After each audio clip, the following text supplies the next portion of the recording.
પોતાનો સામાન લઈને એક યુવાન દીકરી કાયમ માટે પોતાના બાળપણનું ઘર છોડી રહી હતી.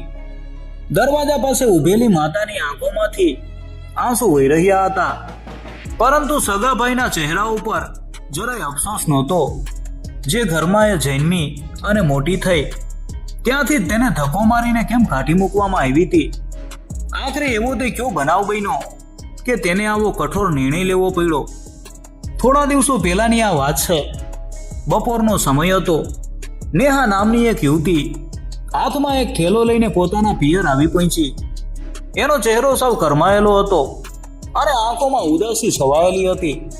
હકીકતમાં એના લગ્ન જીવનનો કાયમી અંત આવી ગયો હતો. કોર્ટમાં છૂટાછેડાના કાગળ ઉપર સહી કરીને તે સીધી જ અહીં આવી હતી. એના મનમાં બસ એક જ આશા હતી કે પોતાની માતા અને ભાઈ એને પ્રેમથી ભેટીને કહેશે કે બેટા, તું જરાય ચિંતા ન કર, તારો પરિવાર તારી સાથે ઊભો છે. પણ નસીબની રમત કંઈક અલગ જ હતી. એ ધીમા પગલે રસોડા તરફ ગઈ. એની મમ્મી કામમાં વ્યસ્ત હતી. દીકરીને અચાનક આવેલી જોઈને તેને ગળે લગાવવાના બદલે માતાએ સાવ ધીમા અવાજે પૂછ્યું, બધું પૂરું થઈ ગયું? યુવતીએ કોઈ પણ શબ્દ બોલ્યા વિના માત્ર માથું હલાવીને હા પાડી. એટલામાં એનો મોટો ભાઈ પોતાના ઓરડામાંથી બહાર આવ્યો. બહેનને આટલી દુઃખી હાલતમાં જોઈને તેણે પાણીનો ગ્લાસ આપવાના બદલે સીધો જ એક સવાલ કર્યો, હવે તારો શું વિચાર છે? અહીં કેટલા દિવસ રોકાવાની છે? આ સાંભળીને યુવતીના પગ નીચેથી જાણે જમીન સરકી ગઈ. જે ભાઈએ બાળપણમાં એની સાથે આંગણામાં રમતો રમી હતી તે આજે અચાનક સૌ પારકો બની ગયો હતો. તેણે ભારે આયે જવાબ આપ્યો કે તેને હજુ આગળનું કંઈ નક્કી નથી. તરત જ તેની ભાભી પણ વચ્ચે બોલી ઉઠી. તેણે સ્પષ્ટ શબ્દોમાં સંભળાવી દીધું કે ઘરમાં મોંઘવારી બહુ વધી ગઈ છે અને વધારાના સભ્યો માટે જગ્યા પણ નથી. દીકરીએ આખા ઘરમાં નજર ફેરવી. જે રૂમમાં એનો ઉછેર થયો હતો તે હવે ભાઈની ઓફિસ બની ગયો હતો. એને રહેવા માટે એક અંધારા ખૂણામાં આવેલો નાનકડો સ્ટોર રૂમ બતાવવામાં આવ્યો હતો. એ જગ્યાએ તૂટેલી ખુરશીઓ, ખાલી ડબ્બાઓ અને ચારે તરફ ઝાડા બાજેલા હતા. કોઈએ તેને સફાઈમાં મદદ પણ ન કરી. તેણે જાતે જ બધો કચરો સાફ કર્યો અને પોતાનો થોડો ઘણો સામાન એક ખૂણામાં ગોઠવો. રાત્રે જ્યારે આખો પરિવાર જમવા બેઠો ત્યારે ફરીથી એ જ ચર્ચા શરૂ થઈ. જમતા જમતા ભાઈએ કોઈ પણ જાતની શરમ રાખ્યા વિના સીધું જ કહી દીધું કે જો તો અહીં કાયમ માટે ન રહી શકે, હું તને ફક્ત 2 મહિનાનો સમય આપું છું. ત્યાં સુધીમાં તારે તારી વ્યવસ્થા જાતે જ કરી લેવી પડશે. આ ઘર હવે મારા નામે છે. આ સાંભળતા જ બહેનના હાથમાંથી કોળીઓ છૂટી ગયો. રાત્રે તે અંધારા ઓરડામાં સજ સામે તાકીને જોધાર આંસુએ રડી રહી હતી. સાસરામાંથી તો તેને કાઢી મૂકવામાં આવી હતી, પણ પોતાના પિયરમાં પણ એની કોઈ કિંમત ન રહી. સવારનો સૂરજ ઉગ્યો, પણ યુવતીના જીવનમાં તો જાણે અંધારું છવાઈ ગયું હતું. આખી રાત અંધારા ઓરડામાં રડ્યા પછી એની આંખો સૂજી ગઈ હતી. એને હવે બરાબર સમજાઈ ગયું હતું કે જો આ ઘરમાં રહેવું હોય તો એક કામવાળીની જેમ બધું કામ કરવું પડશે. તે સવારે સૌથી વહેલી ઉઠી ગઈ. આંખમાંથી પડતા આંસુઓને લૂછીને તેણે હાથમાં સાવરણી લીધી. આખું આંગણું વાળીને સાફ કર્યું. પછી રસોડામાં જઈને બધા માટે ગરમા ગરમ ચા બનાવી. એટલામાં જ તેની ભાભી પોતાના રૂમમાંથી બહાર આવી અને કટાક્ષ કરતા બોલી, અરે તું શું કામ આ બધું કરે છે? તું કંઈ થોડા દિવસ માટે આવેલી મહેમાન થોડી છે? આ કડવા શબ્દો સાંભળીને યુવતીના હૃદયમાં જાણે કોઈએ ખંજર ભોંકી દીધું હોય એવું દુઃખ થયું. તેણે મનમાં જ વિચાર્યું કે કાશ હું મહેમાન હોત તો મને આ ઘરમાં થોડો આદર તો મળત. સવારનો નાસ્તો કરવા ઘરના બધા લોકો ભેગા થયા. યુવતીને એમ હતું કે કદાચ ભાઈ પ્રેમથી પૂછશે કે બેન, રાત્રે ઊંઘ આવી કે નહીં, જમી લે સરખું. પણ ના, ભાઈના મનમાં તો કંઈક અલગ જ ગણતરી ચાલતી હતી. ભાઈએ તો ખાવાનો કોળિયો મોઢામાં મૂકતા જ સીધો સવાલ પૂછ્યો, તો બોલ, આજે નોકરી શોધવા માટે ક્યાંય વાત કરી કે નહીં? યુવતીએ એકદમ શાંતિથી કહ્યું કે ભાઈ, હું ગઈકાલે જ આટલું મોટું દુઃખ સહન કરીને આવી છું. મને થોડો શ્વાસ તો લેવા દે. પણ ભાઈ તરત જ ગુસ્સે થઈ ગયો. તેણે મોટા અવાજે કહ્યું કે જો અહીં આખો દિવસ બેસી રહેવાથી કંઈ નહીં થાય. પાડોશમાં રહેતા શર્મા કાકા સવાલો પૂછે છે કે તારી બેન કેમ ફાંસી આવી ગઈ? અમારી પણ આ સમાજમાં કોઈ આબરૂ છે કે નહીં? ભાભીએ પણ આ તકનો લાભ લીધો અને આગમાં ઘી ઉમવાનું કામ કર્યું. તેણે કહ્યું, તારે બીજે ક્યાંય રહેવાની વ્યવસ્થા કરવી પડશે. કોઈ ભાડાનો રૂમ શોધી લે, અમે તને શોધવામાં મદદ કરશું. યુવતીએ ખૂબ જ આશાથી પોતાની માતા સામે જોયું. માતાની આંખો ભીની હતી, તે અંદરથી રડી રહી હતી, પણ એના હોઠ એકદમ સિવાયેલા હતા. તે પોતાના દીકરા સામે એક શબ્દ પણ બોલી ન શકી. ત્યારે ભાઈએ પોતાનો સહેલો નિર્ણય સંભળાવી દીધો કે જો બેન, હું સાચું કહું છું, તારી પાસે ફક્ત 2 મહિનાનો સમય છે. 2 મહિના પછી તારે આ ઘર ખાલી કરવું જ પડશે. પપ્પાએ આ ઘર મારા નામે કરી દીધું છે અને હું તારો આખી જિંદગી બોજ નહીં ઉઠાવું. પોતાના જ ભાઈના મોઢેથી આ શબ્દો સાંભળીને યુવતી અંદરથી સૌ ભાંગી પડી. જે ઘર એના પિતાનું હતું, જ્યાં તે રમીને મોટી થઈ હતી, ત્યાં જ તેની કિંમત શૂન્ય થઈ ગઈ હતી. પણ હવે એની પાસે રડવાનો સમય નહોતો. પોતાની જાતને દુનિયા સામે સાબિત કરવા માટે એની પાસે માત્ર 60 દિવસ હતા. એક દિવસે સવારે તે પોતાની ફાઇલ લઈને ઘરની બહાર નીકળી ગઈ. એક ઓફિસથી બીજી ઓફિસ, એક રસ્તેથી બીજા રસ્તા ઉપર તે આખો દિવસ ભટકતી રહી. આકરા તડકામાં ચાલવાથી એના પગ દુખવા લાગ્યા હતા. એને ખૂબ તરસ પણ લાગી હતી, પણ તેને કોઈ પણ જગ્યાએ નોકરી ન મળી. બધેથી એક જ જવાબ મળતો, અમે વિચારીને કહીશું. આખો દિવસ નોકરી માટે દરબદર ભટકીને નેહા સાવ થાકી ગઈ હતી. ઉનાળાના આકરા તડકાના લીધે એના પગમાં સખત દુખાવો થતો હતો. એને બસ એમ જ હતું કે ઘરે જઈને થોડી વાર શાંતિથી બેસીશ અને એક ગ્લાસ ઠંડુ પાણી પીશ. પણ જેવો તેણે પોતાના ઘરમાં પગ મૂક્યો, એનું હૃદય એક ધબકારો ચૂકી ગયો. ઘરના બેઠક રૂમમાં કેટલાક અજાણ્યા લોકો ખૂબ જ શાંતિથી બેઠા હતા. ટેબલ ઉપર મીઠાઈના ડબ્બા અને જાત જાતનો નાસ્તો ગોઠવેલો હતો. એની ભાભી સુંદર કપડાં પહેરીને મહેમાનોની સામે હસીને વાતો કરી રહી હતી. નેહા તરત જ સમજી ગઈ કે ઘરમાં કોઈના લગ્નની વાત ચાલી રહી છે. કદાચ ભાઈની મોટી દીકરી માટે કોઈ સારું માગું આવ્યું હતું. નેહાને દરવાજા પાસે ઊભેલી જોઈને એનો ભાઈ રવિ તરત જ ઊભો થઈ ગયો. એ ઝડપથી નેહા પાસે આવ્યો અને એનો હાથ પકડીને એકદમ કડક અવાજમાં બોલ્યો, તું અત્યારે ને અત્યારે તારા રૂમમાં જતી રહે અને જ્યાં સુધી આ મહેમાનો ન જાય ત્યાં સુધી ભૂલથી પણ બહાર ન આવતી. નેહાએ ખૂબ જ આશ્ચર્યથી પૂછ્યું કે કેમ ભાઈ, મારા અહીં હોવાથી શું વાંધો છે? રવિએ ગુસ્સાથી કહ્યું, આ મહેમાનો આવ્યા છે, તને ઘરમાં જોઈને 1000 સવાલ પૂછશે કે આ કોણ છે, તારા લગ્ન તૂટી ગયા છે. એ વાત સાંભળશે તો આપણી આબરૂ જશે અને આ સંબંધ પણ તરત જ તૂટી જશે. આ શબ્દો નેહાના કાળજાને સીધા ચીરી ગયા. તેણે શાંતિથી જવાબ આપ્યો, તો કહી દેજો કે હું તમારી સગી બેન છું. લગ્ન તૂટી જવા એ કોઈ પાપ કે ગુનો નથી.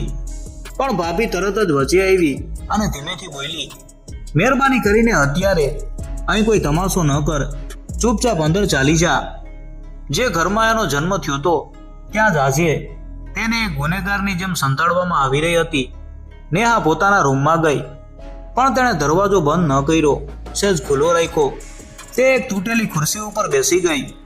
અંધારામાં બેઠા બેઠા એને પોતાના બાળપણના દિવસો યાદ આવવા લાગ્યા. એક સમય હતો જ્યારે આ જ ઘરમાં એના અવાજ વિના કોઈને ચેન નહોતું પડતું.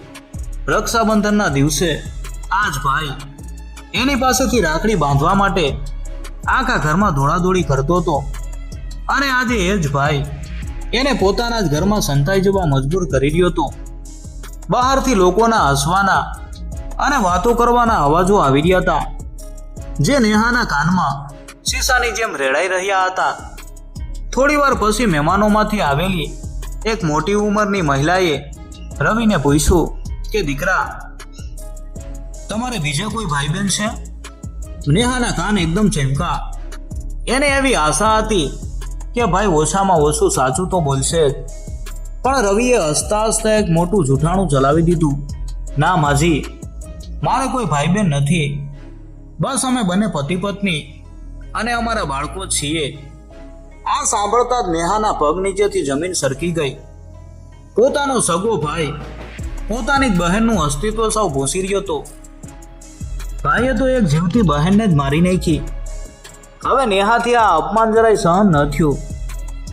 એ અચાનક પોતાના રૂમમાંથી બહાર આવી અને સીધી મહેમાનોની સામે જઈને ઊભી રહી ગઈ. એને અચાનક આવેલી જોઈને આખો રૂમ એકદમ શાંત થઈ ગયો. રવિનો ચહેરો સાવ ફીકો પડી ગયો હતો. નેહાએ મહેમાનો સામે જોઈ અને બે હાથ જોડ્યા અને એકદમ સ્પષ્ટ અવાજમાં કહ્યું કે નમસ્તે, મારું નામ નેહા છે. હું આ રવિની સગી બેન છું. મારા લગ્ન તૂટી ગયા છે અને હાલમાં હું મારા પિયરમાં એટલે કે આ ઘરમાં રહું છું. મને લાગ્યું કે કોઈ સંબંધ બાંધતા પહેલા કોઈ જૂઠાણું ન રહેવું જોઈએ. આ સત્ય સાંભળતા જ મહેમાનોના ચહેરા ઉપરના હાવભાવ બદલાઈ ગયા. થોડી જ વારમાં તેઓ કંઈક બાનું કાઢીને ત્યાંથી ઊભા થઈ ગયા અને ઘરની બહાર નીકળી ગયા. જેવો દરવાજો બંધ થયો, રવિ ગુસ્સાથી આગ બબૂલો થઈ ગયો. એની આંખો લાલઘૂમ થઈ ગઈ. તેણે નેહા તરફ આંગળી ચીંધીને રાડો નાખવાનું શરૂ કર્યું. તે મારું આખું ઘર બરબાદ કરી નાખ્યું. તું મારી જિંદગીમાં ઝેર ઘોળવા જ આવી છે. તારી કિંમત હવે આ ઘરમાં એક કચરા સમાન પણ નથી રહી. માતા પણ ખૂણામાં ઊભી ધ્રુસકે ને ધ્રુસકે રડી રહી હતી, પણ તે દીકરાને રોકી ન શકી. જ્યારે એક દીકરીનું ઘર ભાંગે છે ત્યારે તેને સૌથી વધારે જરૂર પોતાના પરિવારના સાથની હોય છે. પણ અહીં તો સગા ભાઈએ ઘા ઉપર મીઠું ભભરાવાનું કામ કર્યું. તેણે પોતાની બેન તરફ આંગળી ચીંધીને બૂમ પાડી, જો તારે તારી લડાઈ જાતે જ લડવી હોય તો મારા ઘરમાં રહીને મારી જિંદગી કેમ બરબાદ કરે છે? મારા ઘરમાંથી અત્યારે ને અત્યારે નીકળી જા. ભાભી પણ દરવાજા પાછળ ઊભી આ તમાશો જોઈ રહી હતી. પણ નવાઈની વાત એ હતી કે આજે નેહા જરાય ડરી નહીં કે રડી નહીં. તેણે એકદમ શાંત, ધીમા અને મક્કમ અવાજે ભાઈને જવાબ આપ્યો કે ઠીક છે ભાઈ, હવે હું 2 મહિના પૂરા થવાની પણ રાહ નહીં જોઉં. જેટલું જલ્દી મારાથી થશે હું આ ઘર કાયમ માટે છોડી દઈશ. માતા એક ખૂણામાં ઊભી જોરદાર આંસુએ રડી રહી હતી. તેણે ડરતા કહ્યું કે દીકરી, તું વાતને આટલી બધી ના વધાર. પણ નેહાએ પોતાની માતાને આંખોમાં જોઈને સ્પષ્ટ કહી દીધું કે માં, હું કોઈ વાત વધારી નથી રહી, પણ હવે હું મારું અપમાન મોંઘા મોટે સહન નહીં કરું. રાતનો અંધકાર છવાઈ ગયો હતો. નેહા પોતાના ઓરડામાં પાછી ફરી. તેણે પોતાના સામાનનો થેલો બહાર કાઢ્યો. આજે તેની આંખોમાં એક પણ આંસુ નહોતું. અત્યાર સુધી જે દુઃખ અને ડર હતો એની જગ્યા હવે એક નવી હિંમતે લઈ લીધી હતી. તેણે મનોમન નક્કી કરી લીધું કે હવે મારે કોઈની દયા ઉપર નથી જીવવું. હું મારો રસ્તો જાતે જ બનાવીશ. બીજી સવારે સુરતનો પહેલો પ્રકાશ એક નવી આશા લઈને આવ્યો. નેહાના ફોન ઉપર અચાનક એક રિંગ વાગી. સામેથી એક મીઠો અવાજ આવ્યો. એને એક ઓફિસમાં નોકરીના ઇન્ટરવ્યૂ માટે બોલાવવામાં આવી હતી. ઘરમાં કોઈ પણને કંઈ કીધા વિના તે સવારે જલ્દીથી તૈયાર થઈને ઘરની બહાર નીકળી ગઈ. આજે એના ચાલવામાં એક અલગ જ તાકાત હતી. બપોરના સમયે એની મહેનત રંગ લાવી. તેને એ નોકરી મળી ગઈ. પગાર ભલે બહુ મોટો નહોતો, પણ પોતાના પગ ઉપર ઊભા રહેવા માટે એકદમ પૂરતો હતો. નોકરી મળ્યાની ખુશીમાં તેણે તરત જ બીજું એક મોટું કામ પણ પતાવી લીધું. તેણે ઓફિસની નજીક જ ભાડે રહેવા માટે એક નાનકડા રૂમનું સરનામું પણ નોંધી લીધું. હવે એનો આગળનો રસ્તો સૌ સાફ હતો. સાંજ પડવા આવી હતી. નેહા ઘરે પાછી ફરી. ઘરનું વાતાવરણ રોજ જેવું જ હતું. ભાઈ ડ્રોઈંગ રૂમમાં સોફા ઉપર બેઠો હતો. ભાભી રસોડામાં વાસણ ગોઠવી રહી હતી અને માતા ચૂપચાપ નીચે બેસીને શાક સમારી રહી હતી. નેહાએ જેવો ઘરમાં પગ મૂક્યો તે સીધી જ ભાઈની સામે જઈ અને ઊભી રહી ગઈ. તેને કોઈ પણ જાતનો ડર રાખ્યા વિના મોટા અવાજમાં એવી જાહેરાત કરી કે ભાઈ, મને નોકરી મળી ગઈ છે. આ નાનકડું વાક્ય સાંભળીને આખા ઘરમાં થોડીવાર માટે એકદમ શાંતિ છવાઈ ગઈ. રવિ, જે અત્યાર સુધી પોતાની બહેનની કોઈ જવાબદારી લેવા તૈયાર નહોતો, તેણે ધીમેથી પૂછ્યું કે એમ તો કેટલો પગાર મળશે તને? નેહાએ તેને જે રકમ કીધી તે બહુ મોટી તો નહોતી, પણ એક વ્યક્તિના ગુજરાન માટે એકદમ પૂરતી હતી. આ સાંભળીને રવિએ માથું હલાવતા કહ્યું કે સારું, શરૂઆતમાં આટલા પૈસા બરાબર છે. પણ નેહાની વાત હજુ પૂરી નહોતી થઈ. તેણે બીજી એક એવી વાત કીધી જે સાંભળીને માતાના હાથમાંથી અચાનક ચપ્પુ નીચે પડી ગયો. નેહાએ ઊંડો શ્વાસ લઈને કહ્યું, અને હા, મેં રહેવા માટે એક ભાડાનો રૂમ પણ શોધી લીધો છે. આવતા અઠવાડિયે હું ત્યાં મારો બધો સામાન લઈને રહેવા જતી રહીશ. માતાની આંખો આશ્ચર્યથી પૂરી થઈ ગઈ. તેણે રણમસ અવાજે પૂછ્યું કે આટલી જલ્દી બેટા, હજુ તો તું હમણાં જ આવી છે. નેહાએ પોતાની માતા સામે જોઈને ખૂબ જ પ્રેમથી કહ્યું કે જલ્દી નથી માં, મને અહીંયા ઘરમાં રહેવા માટે એક ચોક્કસ સમય આપવામાં આવ્યો હતો ને. આ સાંભળીને રવિને અંદરથી થોડી શરમ આવી. તેણે પોતાની ભૂલ છુપાવવાનો પ્રયત્ન કરતા થોડા આંચકાતા અવાજે કહ્યું, અરે મારો કહેવાનો એવો કોઈ મતલબ નહોતો, તું તો ખોટું લગાડી બેઠી. પણ નેહાએ સીધો એની આંખોમાં જોઈ અને બે ધડક જવાબ આપ્યો, તારો મતલબ એકદમ સ્પષ્ટ જ હતો ભાઈ. તે મને અહીંથી જવા માટે 2 મહિનાનો સમય આપ્યો હતો, પણ હું ફક્ત 1 જ મહિનામાં આ ઘર છોડીને જતી રહી છું. એટલે તારે હવે કોઈ ચિંતા ન કરવી પડે. ભાભી તરત જ રસોડામાંથી બહાર આવી અને પોતાનો બચાવ કરતા બોલી, અરે તું આમ વગરવા કે મેણા શું કામ મારે છે? અમે તો બસ આગળની વ્યવસ્થા કરવાની જ વાત કરી હતી. નેહાએ પોતાની જિંદગીનું સૌથી કડવું સત્ય ખૂબ જ સાદી ભાષામાં કહેતા કહ્યું કે ભાભી, તમારી એ ઘરની વ્યવસ્થામાં હું ક્યાંય ગોઠવાઈ શકું એમ નહોતી. બસ આટલી જ વાત છે. હવે રવિ સોફા ઉપરથી ઊભો થયો. કદાચ તેને પોતાની ભૂલનો અહેસાસ થઈ રહ્યો હતો, અથવા તે હવે બહેનનો દર મહિનાનો પગાર જોઈને થોડો લલચાયો હતો. તેણે ધીમા અવાજે કહ્યું, જો હવે તારી પાસે નોકરી છે, તું જાતે કમાઈ શકે છે, તો તું ઈચ્છે તો હવે અહીંયા ઘરમાં અમારી સાથે કાયમ માટે રહી શકે છે. પોતાના ભાઈના મોઢેથી આવી મતલબી વાત સાંભળીને નેહાના ચહેરા ઉપર એક સ્મિત આવી ગયું. તેણે એક એવો જવાબ આપ્યો જેણે રવિ અને ભાભી બંનેના મોઢા હંમેશા માટે બંધ કરી દીધા. નેહાએ કહ્યું, હું અહીં રહી તો શકું ભાઈ, પણ પરિવારનો પ્રેમ અને પોતિકાપણું ક્યારેય ભાડે નથી મળતા. આટલું કહીને નેહા પોતાના ઓરડામાં જતી રહી. આખા ઘરમાં કોઈ એક અક્ષર પણ બોલી શક્યું નહીં. નેહાએ પોતાનો સામાન ભરવાનું શરૂ કર્યું. આ વખતે એના હાથ જરાય ધ્રુજતા નહોતા. કબાટમાં મૂકવા જેવું એની પાસે હતું જ શું? થોડા કપડાં, 1-2 ફાઇલો અને અપાર શાંતિ. દિવસો વીતતા ગયા અને આખરે એ દિવસ આવી ગયો જે દિવસે નેહા હંમેશા માટે પોતાના બાળપણનું ઘર છોડવાની હતી. સવારનો સમય હતો. ઘરની બહાર એક ઓટો રિક્ષા આવીને ઊભી રહી. નેહાએ પોતાનો થેલો રિક્ષામાં મૂક્યો. દરવાજા ઉપર તેની માતા લાચાર થઈને ઊભી હતી. એની આંખો સતત રડી રહી હતી. માએ પોતાના ધ્રુજતા હાથોથી નેહાનો ચહેરો પકડ્યો અને ખૂબ જ ધીમા અવાજે પૂછ્યું કે બેટા, તને અમારા વર્તનનું ખોટું લાગી ગયું? તું આ રીતે અમને છોડીને કેમ જાય છે? નેહાએ ખૂબ જ પ્રેમથી પોતાની માના ગાલ ઉપરથી વહેતા આંસુ લૂછ્યા. તેણે હળવું સ્મિત કરતા અને માથું હલાવતા કહ્યું, ના માં, મને કોઈનું જરાય ખોટું નથી લાગ્યું. સાચું કહું તો માણસને દુઃખ ત્યારે જ થાય છે જ્યારે તેને કોઈ પોતાના લોકો પાસેથી ખૂબ મોટી આશા હોય. મેં તો હવે કોઈની પાસે આશા રાખવાનું છોડી દીધું છે. એટલામાં એનો મોટો ભાઈ રવિ પણ ધીમા પગલે ઘરની બહાર આવ્યો. આજે તેને પોતાની ભૂલનો અફસોસ થઈ રહ્યો હતો. તેણે બહેન તરફ જોઈ અને ધીમા અવાજે કહ્યું, જો નેહા, ભવિષ્યમાં તને ક્યારેય કોઈ પણ વસ્તુની કે પૈસાની જરૂર પડે તો મને કહેજે.